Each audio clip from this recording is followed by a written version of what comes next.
이사야 59장 15절부터 16절 말씀. 성실이 없어짐으로 악을 떠나는 자가 탈취를 당하는도다. 여호와께서 이를 살피시고 그 정의가 없는 것을 기뻐하지 아니하시고 사람이 없음을 보시며 중재자가 없음을 이상히 여기셨으므로 자기 팔로 스스로 구원을 베푸시며 자기의 공의를 스스로 의지하사 좋은 날입니다. 성령님께서 오늘도 여러분들의 심령 가운데 큰 은혜와 평강으로 함께하여 주시기를 주님의 이름으로 축복합니다. 저는 오늘 여러분들과 함께 기도 시리즈 8번째 말씀으로 하나님이 찾으시는 중보기도자라는 그런 제목을 가지고 은혜를 나누기로 원합니다.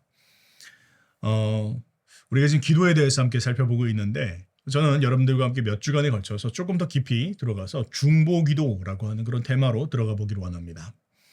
여러분 기도 많이 하시죠? 그런데 종종 보면 우리가 우리의 기도의 초점이 나 자신에게 몰려 있을 때가 있습니다. 나를 위한 기도, 조금 더 넓히면 그냥 뭐 내 가족을 위한 기도, 이 정도로 멈춰 있을 때가 있죠.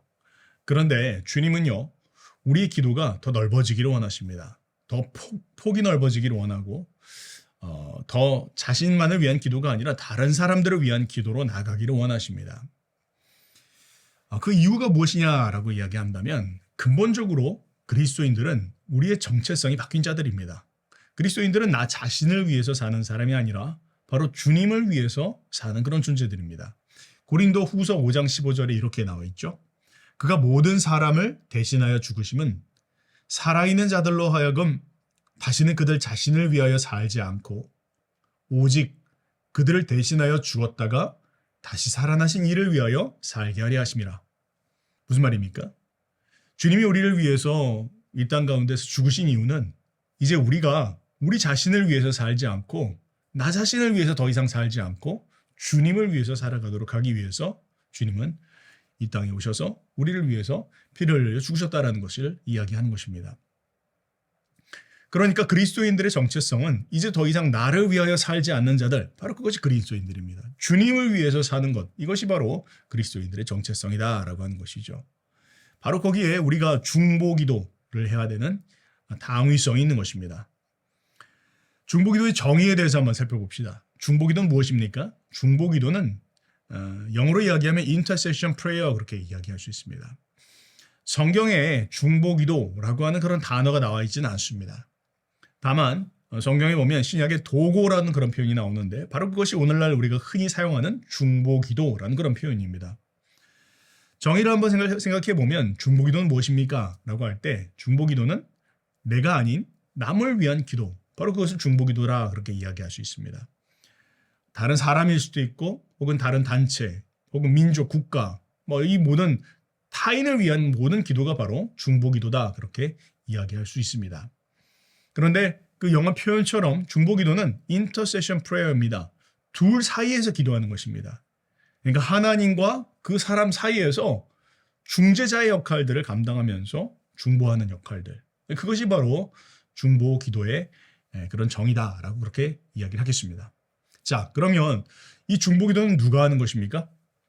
많은 경우에 기도하는 사람 떠올리면 많은 사람들이 그냥 교회에 나이 드신 권사님들 이분들이 기도하는 것 이렇게 생각을 하죠. 그러나 그건 정말로 틀린 것입니다. 여러분 누가 중보기도 하는 것입니까? 중보기도를 위해서 부름받은 사람은 그냥 비단 어떤 사역자라든지 혹은 나이 드신 권사님들만 하는 것이 아닙니다. 중보기도는 누가 하는 것입니까? 중보기도는 우리 모든 성도가 중보기도로 부름받은 자들입니다. 성경에 보면 이 중보라고 하는 단어를 쓸 수 있는 유일한 분이 계십니다. 바로 예수님이십니다. 예수님만이 참 중보자이십니다. 하나님과 사람 사이를 잇는 분은 오직 예수님밖에 없습니다. 자, 그런데요. 예수님께서 자신의 사역들을 보여주시기 위해서 구약에 많은 그런 예들을 사용하셨죠. 그런데 예수님께서 신약의 히브리서에 보면 예수님은 중보자로서의 자신의 역할을 표현하시면서 대제사장이라고 그렇게 이야기를 하셨습니다. 대제사장 된 예수님께서는 우리의 죄를 짊어지시고 하나님 앞에 나아가 우리의 죄를 가지고 우리의 죄를 해결해 주신 분, 바로 그것이 예수님이 행하신 중보적 사역의 핵심입니다. 자, 그런데 그 핵심, 그 실체를, 그 본체를 보여주시기 위해서 주님은 그림자와 같이 구약시대에 제사장들을 세워놓으셨었어요. 그래서 그 제사장들이 하는 일은 무엇이었습니까? 바로 하나님과 사람 사이를 잇는 역할을 했다는 것이죠. 그래서 이 제사장이라고 하는 표현의 라틴어 표현이 폰티펙스인데요. 이 폰티펙스의 뜻은 무엇이냐면 바로 다리를 놓는 사람이란 뜻입니다. 하나님과 사람 사이에 가교를 놓는 사람, 이게 바로 제사장이라는 그런 뜻입니다. 바로 그것처럼 구약의 제사장들은 하나님과 사람 사이, 하나님과 이스라엘 민족 사이에서 가교 역할들을 하였습니다. 백성들의 죄를 하나님 앞에 가지고 나아가서 대신 회개하고 주님으로부터 자비와 긍휼을 구하는 기도를 드렸고, 또 하나님의 마음과 그 뜻이 무엇인지를 깨닫고 알아서 백성들에게 그 하나님의 뜻을 가르쳐 주기도 하고 그것을 설명해 주기도 하는 그런 역할들을 감당했다라는 것입니다. 바로 그것이 제사장, 구약의 제사장들의 역할이었죠. 자, 그런데요, 이 모든 구약의 제사장은 예수님께로 수렴되어집니다. 예수님께서 구약의 모든 그 제사장들과 제사의 제도를 제사 제도를 예수님께서 온전히 성취하셨죠. 그런데 더 놀라운 것이 있습니다. 예수님께서는요, 이제 신약 시대로 넘어오면서 모든 성도들에게 이런 이야기를 하시는 것입니다. 그것은 무엇입니까? 너희는 모든 성도들은 다 왕 같은 제사장들이다라고 성경은 이야기하고 있다는 것이죠. 야, 이건 놀라운 것입니다. 모든 성도들에게 그 제사장의 권리를 주셨다는 것입니다. 그 제사장의 임무와 그 역할들을 맡기셨다는 것이죠. 다른 말로 이야기하면 모든 성도들은 이제 하나님과 백성들 사이에, 하나님과 사람들 사이를 잇는 가교 역할들을 감당해야 된다. 제사장의 역할들로 부름을 받았다라는 것을 이야기해주고 있는 것입니다. 놀랍지 않습니까? 여러분, 우리는요, 그냥 성도가 아닙니다. 그냥 교회 출석하는 성도들이 아니에요. 우리는요, 제사장들입니다. 우리는 왕 같은 제사장들이에요. 하나님 앞에서 모든 민족의 죄악들, 혹은 이 세상의 아픔들과 이 세상의 기도의 제목들을 가지고 하나님 앞에 나아가 마땅히 기도해야 되는 그 부름을 받은 자들이 바로 우리 역할이라는 것이죠. 우리가 그 역할들을 감당해야 한다는 것입니다. 그럼에도 불구하고 많은 경우에 우리는 우리의 기도의 그런 초점과 제목들이 그저 나 자신만을 위한 기도에 몰려있을 때가 있다는 것입니다. 여러분, 한번 생각해 봅시다. 수십 년 전, 아직 한국에 기독교가 들어오기 전에, 그때에도 사람들은 기도를 드렸습니다. 어디에 기도드렸죠? 네, 나무에다가 혹은 큰 바위 위에서 달을 보면서 정한수를 떠놓고 기도하였습니다. 그때에도 치성으로 기도하였습니다. 나 자신을 위해서 기도했고 내 자식들을 위해서 기도하였을 것입니다. 자, 그런데요, 이제 시간이 흘러서 우리가 예수님을 믿고 있습니다. 그렇다면 이제 우리는 우리의 기도의 내용이 달라져야 합니다. 기도의 분량만이 아니라 우리에게 더 중요한 건 기도의 내용이 달라졌냐는 것입니다. 우리가 진정 구하는 것이 이제 그때와 다른 하나님의 뜻을 구하고 있냐는 것입니다. 예수님의 뜻을 구하고 있고 하나님의 마음과 그 뜻을 따라서 하나님의 뜻이 이루어지는 것을 우리가 구하고 있냐는 것입니다. 만약 그렇지 않다면 대상이 바뀐 것은 참으로 귀한 일이지만, 그러나 그 내용이 바뀌지 않고 있다는 것, 이건 우리의 신앙이 아직 온전치 않다는 것을 이야기하는 것입니다. 주님은요, 우리가 이제 하나님의 뜻을 따라서 기도하기를 원하십니다. 우리가 신앙이 초기일 때, 어린 시절, 신앙의 어린아이와 시절 같은 시절에서는 우리가 우리 자신만을 위한 기도를 할 수가 있겠죠. 그러나 점점 신앙의 연배가 더해나가고 성숙해가면 할수록 이제는 우리가 우리 자신을 위한 기도가 아니라 우리의 기도가 하나님의 뜻을 이루어드리기 위한 그런 기도로 채워져야 된다는 것을 우리는 기억해야 될 것입니다. 자, 이처럼 주님은 성도들을 제사장으로 부르셨습니다. 자, 그런데요, 한 걸음 더 나가서 그럼 제사장들이 사역했던 장소는 어디입니까? 성경을 보면 제사장들이 사역을 했었던 장소를 바로 성전, 그렇게 부르죠. 성전에서 사역을 하였습니다. 자, 예수님 당시로 한번 돌아가 봅시다. 예수님께서 그 신약시대 당시에 성전으로 들어가셨습니다. 그런데 이게 웬일입니까? 성전에 들어갔더니 그 성전에 매매하는 자들, 돈 바꾸는 자들, 비둘기 파는 자들, 이런 장사치들이 완전히 그 성전을 더럽혀 놓고 있었습니다. 예수님께서 너무 화가 나셨어요. 그리고는 그 상들을 뒤엎으시면서 말씀하십니다. 내 아버지의 집은 만민이 기도하는 집이어야 하거늘 너희들이 지금 뭘 하고 있느냐라고 하시면서 예수님께서 화를 내시면서 그들을 내어 쫓으셨습니다. 뭐라고요? 예수님께서 지금 말씀하시는, 예수님께서 정의하시는 성전은 어떤 곳이어야 된다라고요? 만민이 기도해야 하는 집, 만민이 기도하는 집, A house of prayer for all nation. 만민을 위해서, 만국을 위해서 기도하는 집이 바로 성전이라고 하는 것입니다. 이것이 바로 성전의 정의입니다. 예수님이 말씀하셨으니까요. 예수님이 보고 계신 성전은 어떤 곳입니까? 성전에서 해야 할 일은 무엇입니까? 성전의 기본적인 첫 번째 기능, 만민을 위해서 기도하는 장소. 그것이 바로 성전이다라는 것입니다. 자, 그러면 한 걸음 더 나가서요. 오늘날 그럼 성전은 어디에 있습니까? 오늘날 성전은요.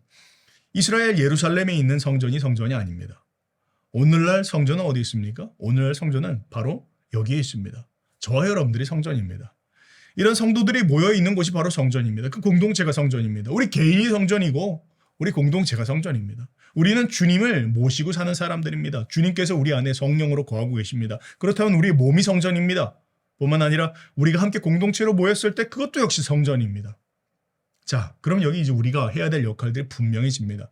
성전인 내가 또 성전인 우리가 해야 될 일이 무엇이냐 하는 것입니다. 예수님의 정의에 따르면 우리가 해야 될 일은 만민을 위해서 기도하는 것입니다. 그것이 우리의 첫 번째 기능이어야 합니다.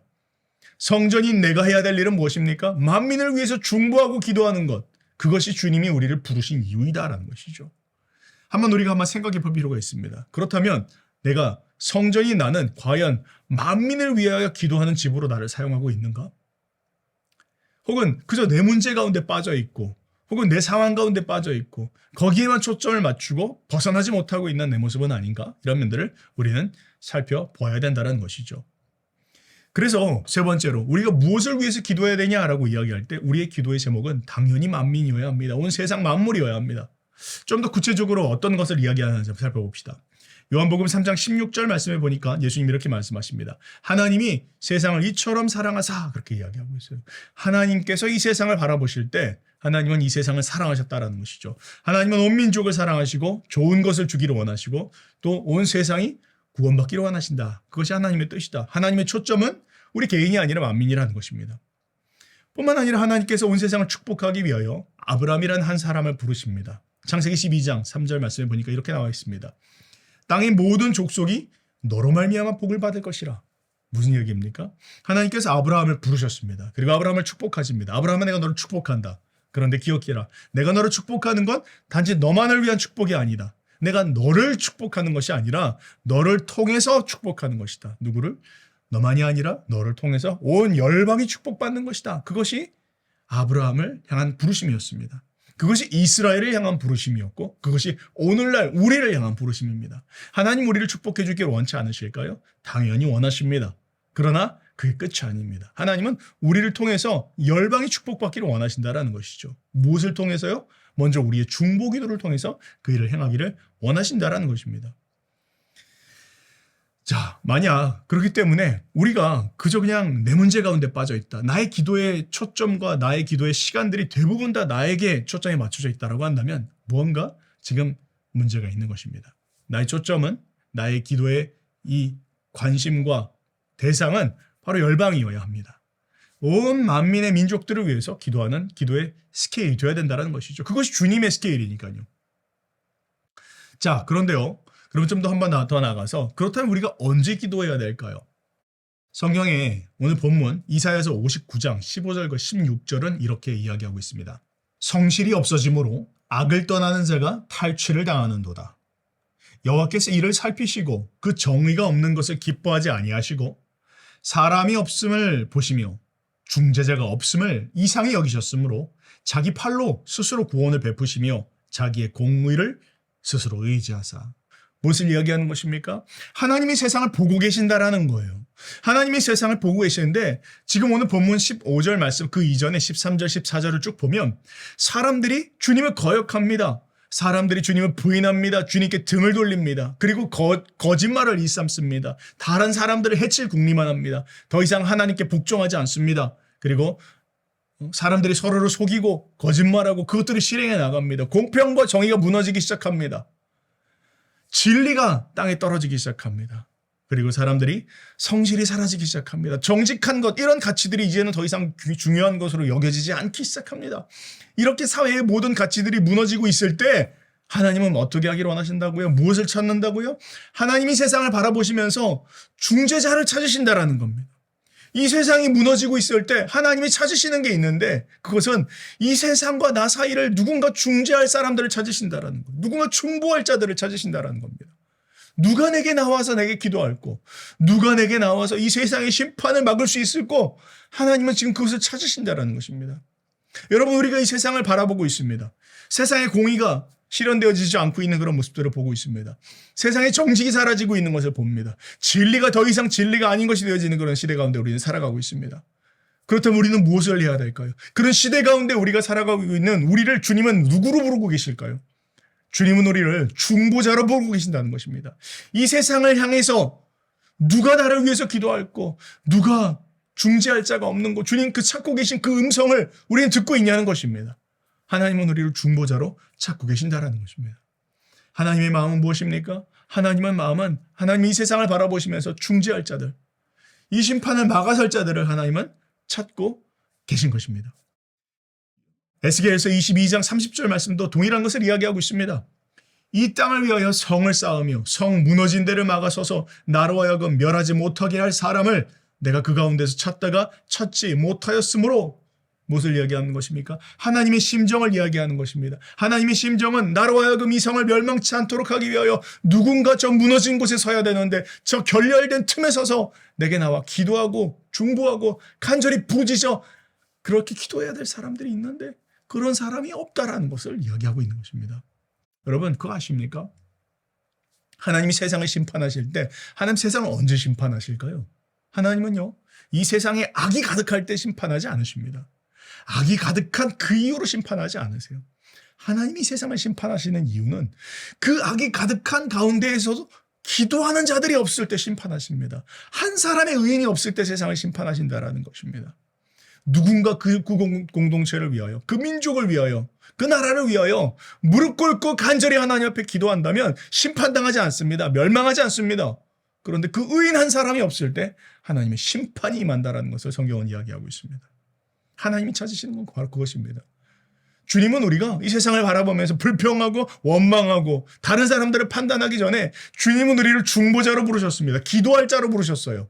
엎드려 기도하라는 것이죠. 하나님 앞에 나가 부르짖자라는 것이죠. 기도하면서 세상의 아픔들을 가지고 세상의 죄악들을 가지고 주님 앞에 나와서 은혜와 긍휼을 구하는 그런 사람들로 주님은 우리를 부르셨다라는 것이죠.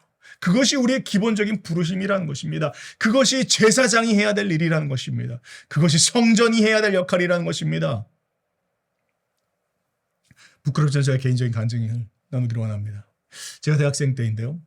대학생 때 저희가 아침에 새벽 기도를 가면 아침 말씀, 새벽 기도 말씀을 듣고 나면 대학생들이 따로 한 장소에 모였습니다. 유아부실이라고 하는 그 장소에 모였어요. 그래서 함께 또 기도하고 그리고 이제 학교로 갔습니다. 근데 뭐 아침에 사람들이 제법 모이는데 유독 어떤 날 제가 갔는데 아침에 아무도 사람이 안 온 거예요. 마음이 좀 많이 아팠습니다. 근데 제가 그때 신문을 들고 있었거든요. 제가 그 텅 빈 그 유아실에서 신문을 딱 펴가지고 읽기를 시작하는데 제가 알 수 없는 눈물이 마음으로부터 나오기 시작했습니다. 제가 하는 것이 아니었어요. 제가 기도하고 있는 것이 아니었습니다. 제가 그리고 또 무슨 이 세상 정세를 잘 알고 있었던 것도 아니었습니다. 그런데 그 신문을 보면서 이렇게 있는데 그냥 마음에 갑자기 터져나오는 듯한 그런 눈물이 쏟아져 나오는 거예요. 그래서 나중에는 신문을 안고 막 대성통곡을 하였습니다. 제가 기도하면서 그때 느낀 것이 있습니다. 그것은 무엇이냐면 내가 알고 계신 하나님과 이 세상 사이에 너무나 크게 결렬된 것이 있구나. 하나님과 이 세상 사이에 너무 큰 틈이 있구나라는 것들을 깊이 느꼈습니다. 하나님의 뜻과 하나님의 마음은 있는데 그런데 이 세상은 너무나 악하고 이 세상은 하나님의 뜻과는 전혀 관계없이 돌아가고 있는 모습들을 볼 때 하나님이 얼마나 아파하시는지, 하나님의 깨어진 마음이 어떠한 것인지, 하나님께서 진정 눈물을 흘리시는 것을 느낄 수 있었습니다. 여러분, 그렇습니다. 주님이 지금 그런 사람을 찾으신다는 것이죠.